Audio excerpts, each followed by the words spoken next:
morning all of you. Chapter 6, the Indian Economic Development, New Economic Policy or Economic Reform since 1991. In previous class we discussed about merits of LPG. There are some merits like control on inflation or increase the role of private sector, increase in exports, GDP growth, increase in foreign exchange reserve, etc.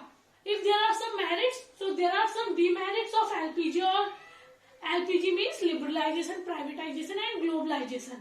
Number 4, growing unemployment. Through the GDP growth rate has increased in the reform period, but such growth failed to generate sufficient amount of sufficient employment opportunity in the country. LPG आया, सब कुछ आया, पर unemployment वाली condition पर किसी ने भी ज्यादा डिस्कस नहीं किया, ज्यादा काम नहीं किया.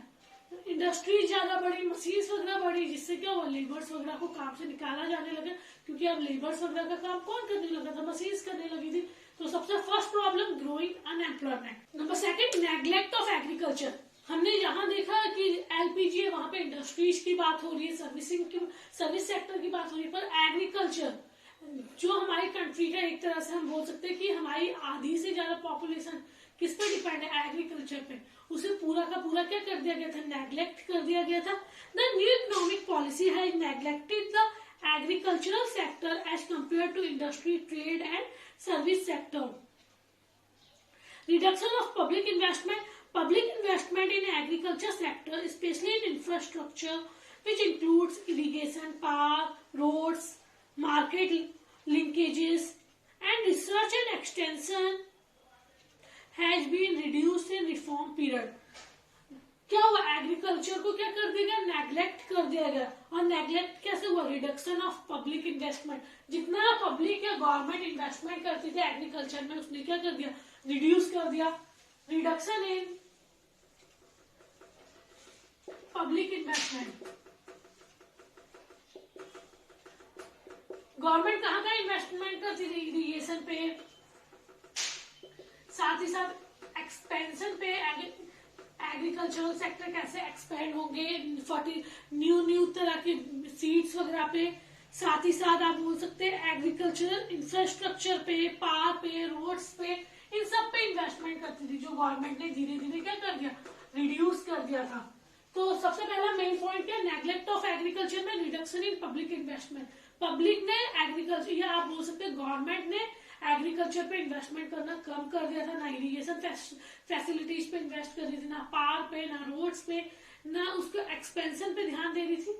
So reduction in public investment. Number 2, removal of subsidy.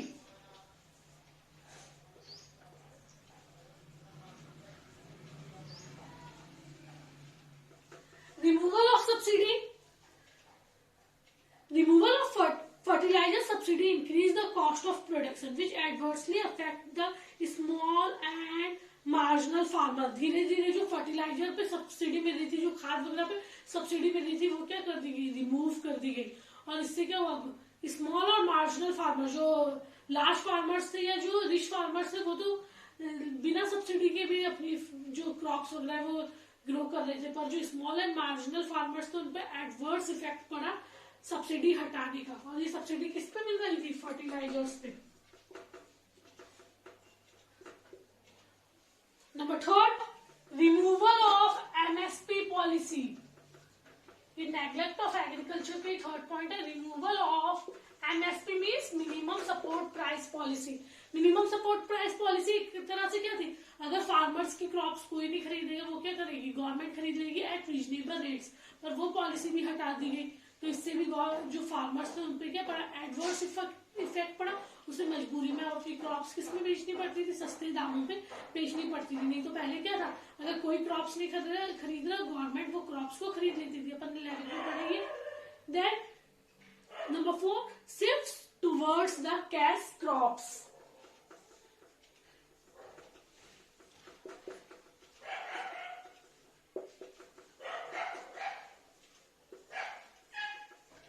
ये नेग्लेक्ट ऑफ एग्रीकल्चर के ही चारों पॉइंट है. पहला पॉइंट ग्रोइंग अनएम्प्लॉयमेंट.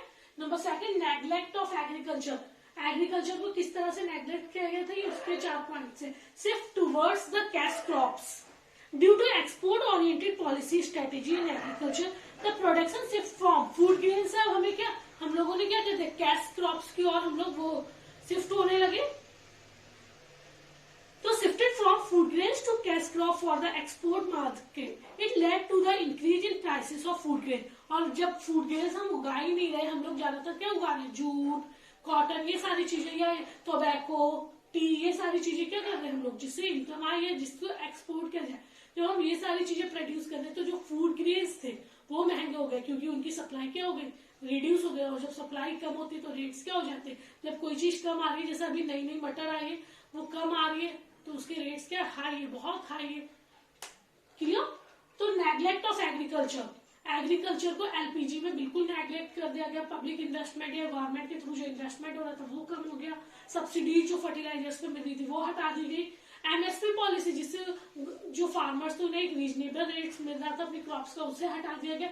और जो फूड ग्रेन्स वगैरह का ग्रोथ थी उनको शिफ्ट कर दिया कहाँ, कैश क्रॉप्स। अब फार्मर्स कैश क्रॉप्स को ज्यादा उगाते थे as compare to food grain, तो फूड ग्रेन्स की सप्लाई कम हो गई तो उसके रेट्स क्या हो गए, हाई हो गए। Clear. Number third, low level of industrial growth.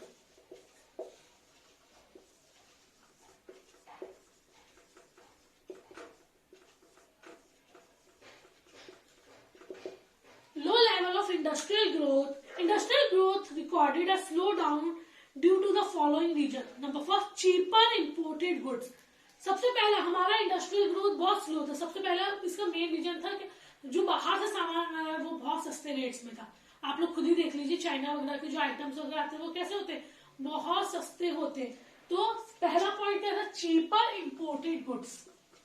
हमारा इंडस्ट्रियल, ये थर्ड के पॉइंट है, चीपर इंपोर्टेड गुड्स। हम बाहर से जो भी सामान मंगा रहे हैं वो बहुत सस्ता है, तो भाई हमारी कंट्री की चीजों को लोग प्रेफरेंस ही नहीं दे रहे, हम बाहर के सामान को ही प्रेफरेंस दे रहे। Due to globalisation there was a great flow of goods and capital from developed country, and as a result domestic industry were exposed to imported goods. Cheaper imports replaced the demand for domestic goods and domestic manufacture started facing competition from imports. For example, मैंने अभी बताया, cheaper Chinese goods pose a big threat to Indian manufacture. जो China के goods वो इतने ज्यादा cheap होते थे कि वो एक इंडियन मैन्युफैक्चर के लिए खतरा बने हुए थे, थ्रेट बने हुए थे। Number second, lack of infrastructure facility. हमारी कंट्री में इंफ्रास्ट्रक्चर फैसिलिटी नहीं थी। इंडस्ट्री किस पे डिपेंड करती है, इंफ्रास्ट्रक्चर पे, पावर पे, रोड्स पे, इन सब पे जो इंडस्ट्री डिपेंड करती है सप्लाई पर, वो ही हमारी कंट्री में अच्छी नहीं थी। तो number second, lack of infrastructural facility, ये कारण भी था इंडस्ट्रियल ग्रोथ का स्लो होने का। Lack of infrastructural facilities.